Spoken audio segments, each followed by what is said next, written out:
It wasn't the sound of sirens that started it. Not a scream. Not a crash. Just a knock. 3 precise raps on the front door of a peaceful 2-story home in Silver Pines, a quiet town where the grass was trimmed to regulation length, mailboxes matched by HOA decree, and people smiled with their mouths, not their eyes. But this knock, it didn't ask for entry. It demanded attention. Marcus Reed knew the sound instantly, not because it was loud, but because it was off. The kind of knock you hear in military courtrooms. Calculated. Controlled. The kind of knock that meant, we're not here for conversation. We're here to deliver judgment. He opened the door, and standing on his porch, beneath the golden Colorado morning sun, were 2 people who wore smugness like armor. Their shirts were crisp navy polos with the words Silver Pines HOA stitched above the heart, if they had one. Name badges glinted like badges of authority. But they weren't cops. They weren't paramedics. They were something worse. They were rule enforcers with no soul behind the clipboard. The woman stepped forward. Blonde bob, perfect posture, and a smile like barbed wire hidden in silk. Her name tag read, Beverly Crane, HOA president. The man beside her held a clipboard with laminated sheets, flipping pages with a bored flick. His name was Kyle Dawson, but Marcus already knew the type. The one who'd rather be anywhere else, but would still enjoy watching someone else get fined. Mr. Reed, Beverly began, in a tone that sounded like she was addressing a misbehaving child. We've had several complaints. Marcus squinted. About your son. His heart stopped, but not in fear, in disbelief. Ethan. Yes, she said, her voice syrupy, like she was sweetening poison. He's been observed carrying unauthorized equipment in community spaces and repeatedly violating our accessory size guidelines. Accessory size? Marcus stared. His brain didn't immediately compute the words, because they didn't make sense. Not for his son. Wait, he said slowly. You're talking about his medical pack? Beverly's face didn't move an inch. The item in question exceeds the permitted dimensions outlined in Section 12B of the HOA covenant. It has visible wires, emits sounds, and has made other children and residents feel uneasy. Uneasy. That was the word they used to describe life support. Marcus felt a flash of heat crawl up his spine. My son was born with congenital heart failure, he said. He's had 3 open-heart surgeries. That pack regulates his blood flow. It's not a toy. It's not an accessory. It's his second heart. Beverly tilted her head, her smile tightening like a noose. We understand your position as a parent, she said coldly. However, HOA rules apply equally to all residents. We cannot make exceptions for personal equipment that creates visual or spatial disturbances. Spatial disturbance. His son was a disturbance to them. There's a medical exemption on file, Marcus said, jaw clenching. I submitted it. Twice. Signed by Ethan's cardiologist. Kyle finally spoke, eyes never leaving the clipboard. There's no record of any exemption in our current review system. Marcus took a breath. He didn't yell. Not yet. Because yelling wouldn't help. Not when he was standing face to face with a woman who quoted bylaws like Bible verses and enforced them like moral commandments. Beverly reached into a slim folder and pulled out a pristine sheet of paper. This is your official notice, she said. Violation of community code. Non-compliant accessory item used in shared public zones. Immediate correction required.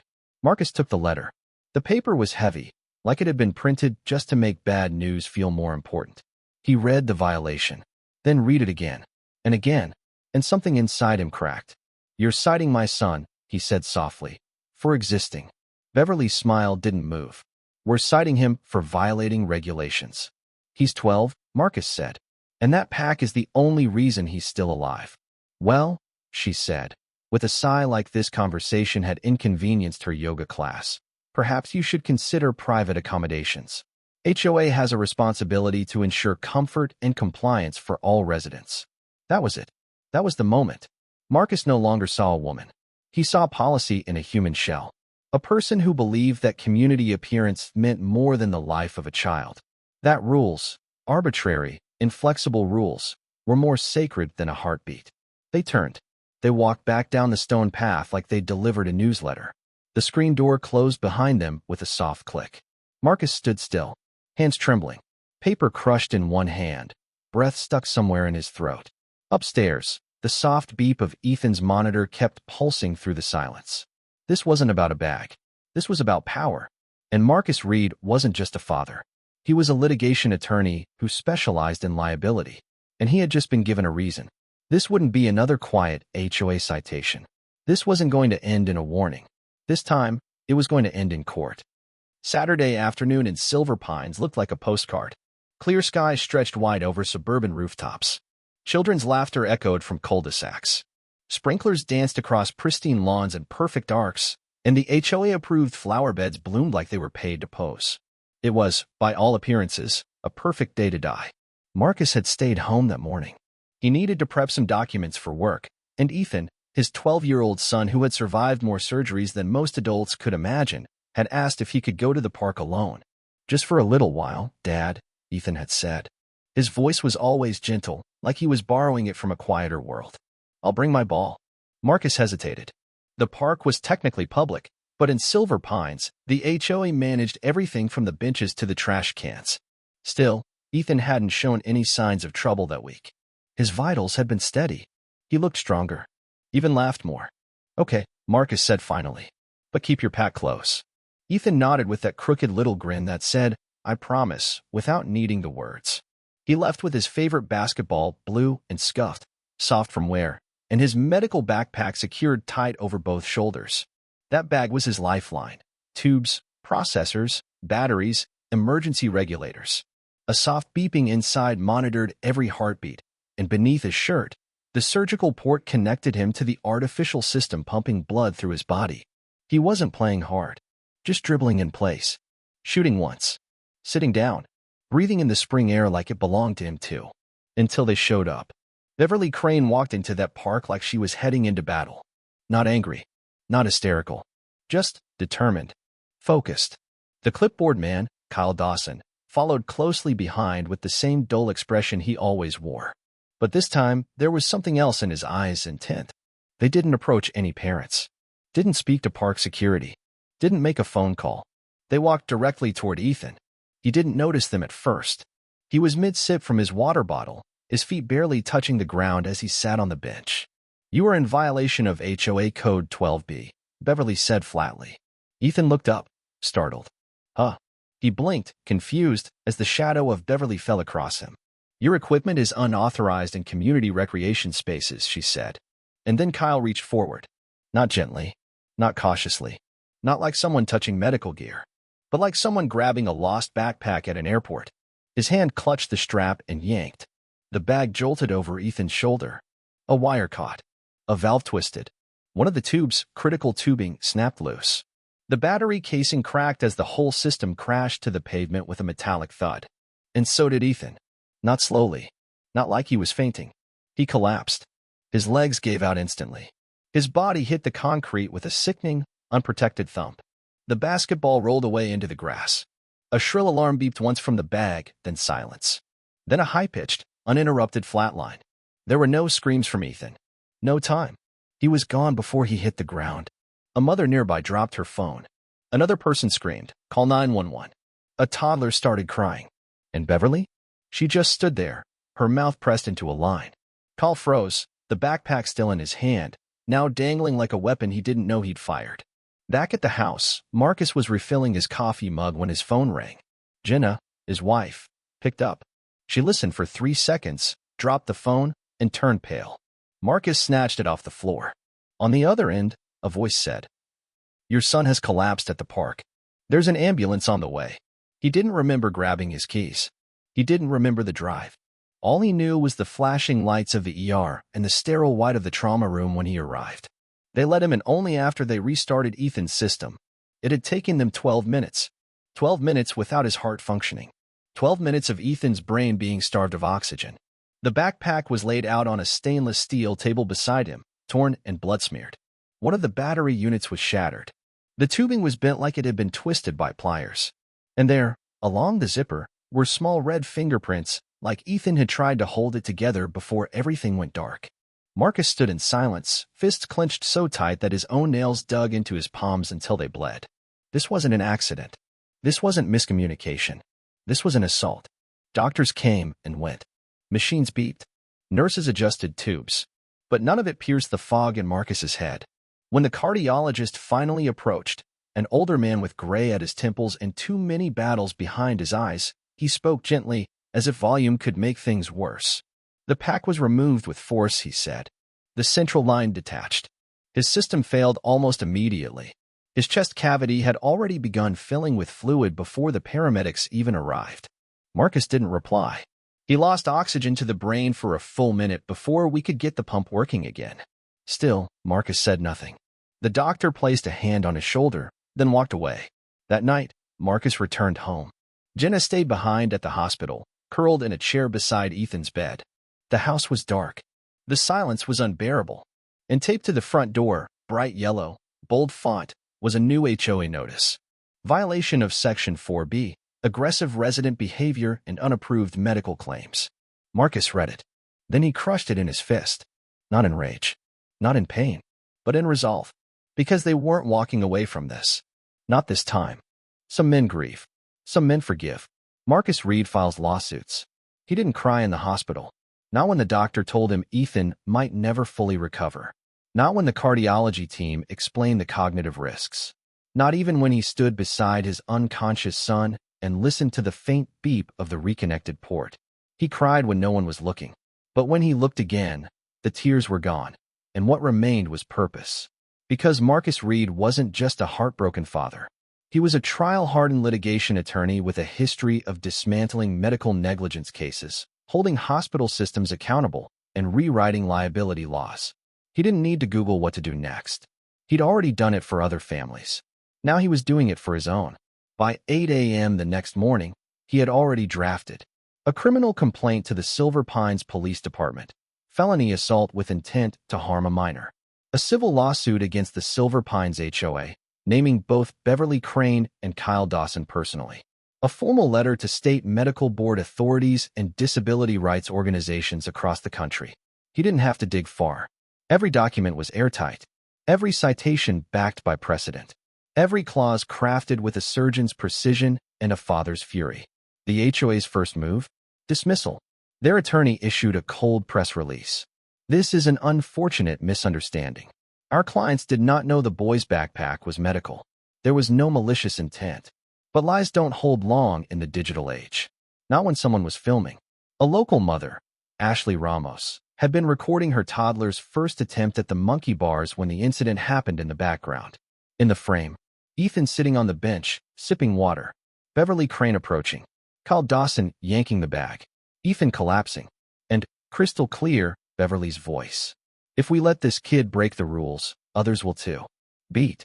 Let's teach this one a lesson. When Marcus received the video, he didn't speak. He didn't even blink. He just saved it 3 times to different drives.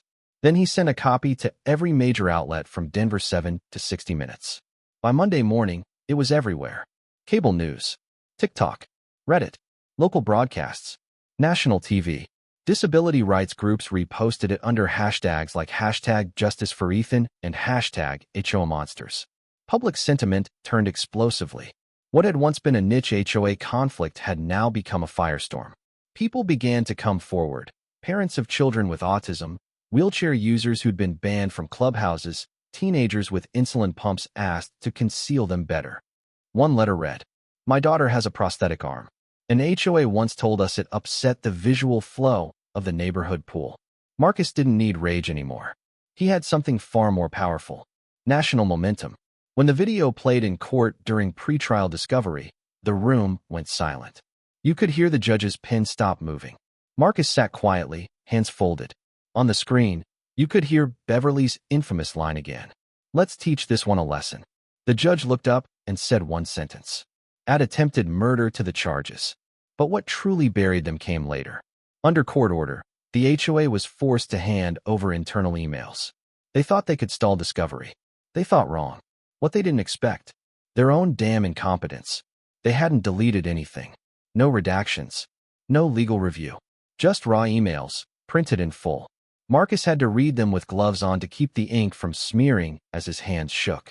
One email from Beverly, dated 6 months earlier, was addressed to the entire HOA board.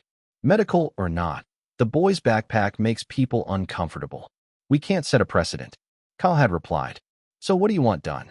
And then, from a third board member. A message that ended their defense forever. Then deal with it. 3 words. No context. No ambiguity. Just cruelty. The prosecution team stared at the paper in stunned silence. The judge didn't yell. She didn't need to. She simply whispered, "Motion to escalate charges. Conspiracy to commit assault on a medically dependent minor." That night, Marcus sat outside the hospital. Ethan still hadn't woken up. Jenna had finally drifted off in a chair beside their son. Marcus held the stack of printed emails in his lap. He didn't feel victorious. He felt vindicated. Because now, there was no more pretending this was an accident. Now, it was on the record. They knew. They acted anyway. And now, they were going to pay.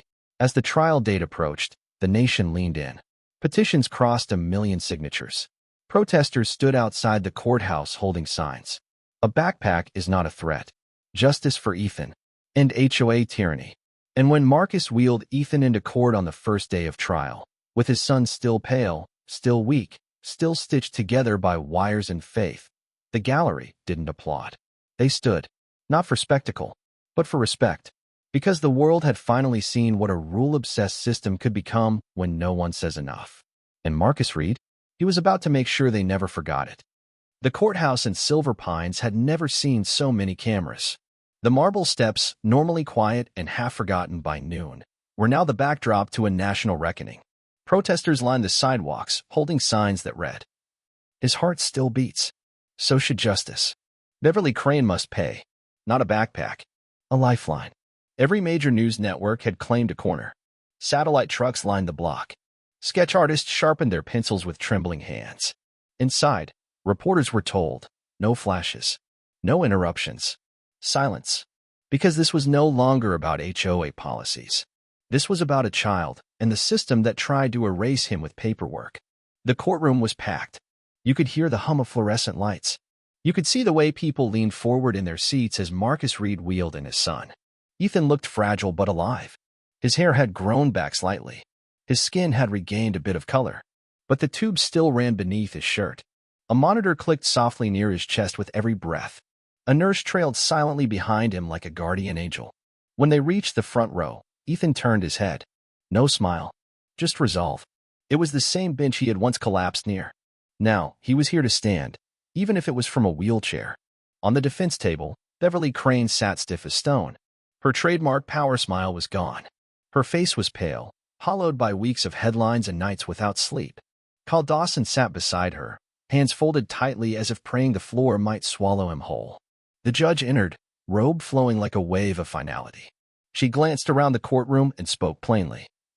"We're here to determine whether a child's life was nearly ended, because someone valued rules more than reason." And then, the video played. The footage was grainy. A wide shot of the park. Children playing. Birds chirping. The unmistakable sound of a basketball bouncing. Ethan, on a bench. Calm. Alone. Alive. Then Beverly and Kyle entered the frame. Their movements cold and direct. No conversation. No questions. Just action. Beverly's voice. "If we let this kid break the rules, others will too." Then quieter, almost hissed. "Let's teach this one a lesson." Then, a sudden jerk of Kyle's hand. A strap snapping. The mechanical clunk of metal hitting pavement. Ethan collapsing like a marionette with cut strings. A flat line. Silence in the courtroom was so thick it had weight. Someone sobbed quietly. Another person gasped. The judge wiped the corner of her eye but didn't stop the footage.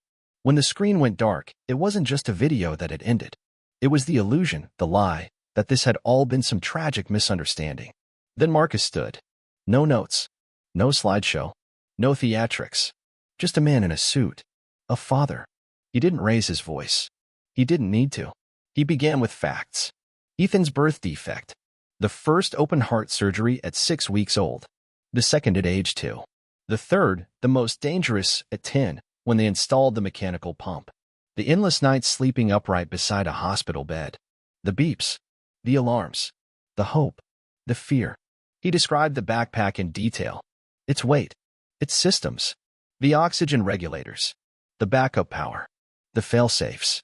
How they'd customized it with straps soft enough not to dig into Ethan's bones. He paused.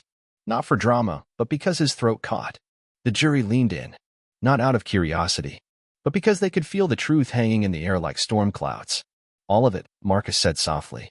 Every surgery, every sleepless night, every breakthrough. Almost erased, because his medical device didn't match a neighborhood's aesthetic. He pointed to the defense table. They didn't ask what the backpack was. They didn't call to clarify. They didn't show compassion. They saw something they didn't like, and they tore it from him like it was luggage. He didn't cry. He didn't need to, because the jury cried for him. On the stand, Beverly tried. She cried. She shook. She spoke of regret. I never meant to hurt him, she said. I thought it was just a device. I didn't understand. But the jury had already seen the emails. They'd already heard her voice on that video. They knew she had read the medical exemption 6 months earlier. They knew she had forwarded it to Kyle and replied with 5 words. Don't care. He's still a liability. And then, the final blow, Kyle's reply. So what do you want done? Then the chilling message from a third board member. Then deal with it. The verdict didn't take long. After 3 hours of deliberation, the jury returned. The judge's voice was steady. We, the jury, find the defendants guilty on all counts. Attempted murder. Reckless endangerment of a minor. Civil conspiracy. Beverly slumped in her seat, mouth agape. Kyle went pale, then bent over like someone had punched the air out of him. Marcus didn't smile. He just looked at his son. Still here. Still fighting. And for the first time since this all began, someone besides Marcus had said the truth out loud. And this time, the system listened. Following the trial, the Silver Pines HOA was dissolved. Every officer was removed. Community guidelines were rewritten under state mediation. Disability first clauses were introduced into regional HOA law. And Beverly Crane? Sentenced to 12 years in prison. Kyle Dawson? 15 years due to his direct role in the physical act. But the biggest shock came 3 weeks later from the Capitol. Congress passed Liam's Law. A/N. Ethan's name is changed here for fair use, but you can use either version depending on your narrative plan. A nationwide regulation banning HOA boards from interfering with any certified medical equipment in public or shared spaces. Violations carried federal criminal charges. Mandatory training was introduced for HOA boards across the country. Parents everywhere celebrated. One letter to Marcus read, "You didn't just fight for your son. You fought for mine too." 1 year to the day. That's how long it had been since Ethan Reed's heart stopped beating on a concrete bench in a suburban park under a sky so blue it felt insulting. 1 year since a child became a target. 1 year since a backpack became a battlefield. Now, that same sky stretched over Silver Pines, still as blue, but this time, it meant something different. Because this time, the town stood still not in horror, but in honor. Rows of folding chairs filled the park's newly landscaped lawn. Families sat quietly, arms around one another. Some were neighbors. Some were strangers who had driven hours to be there. And some were HOA leaders from other towns, invited but not expected to speak. They didn't need to. Their presence was enough. At the front stood a polished wooden sign, sunlight gleaming off its fresh lacquer. The carved letters read, Ethan Reed Memorial Field. Behind it stretched a new basketball court, redesigned trails, disability-friendly access points, and a bench, the bench, restored, polished, and now bearing a plaque. This is where it almost ended, but this is where it truly began. The mayor of Silver Pines stepped forward. He adjusted the microphone with a hesitant smile. There were no cheers, just silence, full and reverent. Today is not about a tragedy, he began. It's about a triumph, a child's strength, a family's fight, a nation's change. Beside him stood Marcus Reed, one hand resting gently on the shoulder of his son. Ethan wore a crisp navy blue shirt, sleeves rolled up to reveal the medical ports still taped to his arms. His monitor clicked softly under his collar. But he stood tall. Not just taller than he had been a year ago, taller than the pain, taller than the ignorance, taller than the silence that nearly swallowed his life whole. When the mayor stepped aside and motioned to him, Ethan took one breath. Just one. And rolled forward. At the field's entrance, a silver ribbon stretched across 2 wooden stakes. A pair of ceremonial scissors waited on a pillow. Ethan reached for them. His hands shook, not from fear, but from the effort of holding them still. The crowd leaned in. Cameras didn't flash. Reporters didn't speak. And with one slow, clean cut, the ribbon fell. There was no thunderous applause. Just breath. A shared inhale of something unspoken, grief, gratitude, and something harder to name, relief. Ethan turned back to the crowd. His smile was small, but it reached his eyes. And that was enough. Later, as the sun dipped behind the trees, Marcus sat beside his son on the same bench where it all began. But this time, Ethan wasn't collapsed. He wasn't gasping. He was sitting, upright, whole, smiling faintly, a juice box in one hand, his fingers tracing the engraved plaque beneath him. Children played nearby, some with braces, some with insulin pumps. One little girl with a glucose monitor on her arm laughed as she chased her dog across the new trail. No one told her to cover it up. No one told her to leave. And that's when Marcus realized something. This wasn't about a lawsuit anymore. This was about what came after. Because injustice doesn't end in a courtroom. It ends in memory. In hesitation, the next time someone sees a child with something they don't understand and chooses to ask instead of judge. It ends in reform, when neighborhoods stop policing appearances and start protecting people. It ends in change, when a park bench becomes a battlefield and then, somehow, a memorial. Back at the house that night, Marcus opened a shoebox from the top shelf of the closet. Inside were dozens of letters. One from a father in Ohio. My son uses a mobility vest. We've been asked to leave 4 different parks. Watching your case? I cried. One from a girl in Texas. They made me take off my epilepsy bracelet at school picture day. Thank you for showing the world we deserve to be seen too. He didn't post them online. He didn't need to.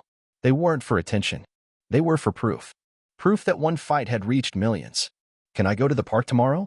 Ethan asked the next morning, cereal crunching under his breath. Marcus looked up from his coffee. Same table. Same question. But now, the rules were different. Now, they were his. He smiled and said, "You can go wherever the hell you want." Ethan laughed and slurped the last of his milk. And just like that, the world tilted back into place. Sometimes justice is loud. Sometimes it's a gavel, a sentence, a crowd erupting outside a courthouse. But sometimes, it's quieter. It's a ribbon being cut. It's a name carved in wood. It's a boy who refused to stop living. And a father who made sure no one would ever try again.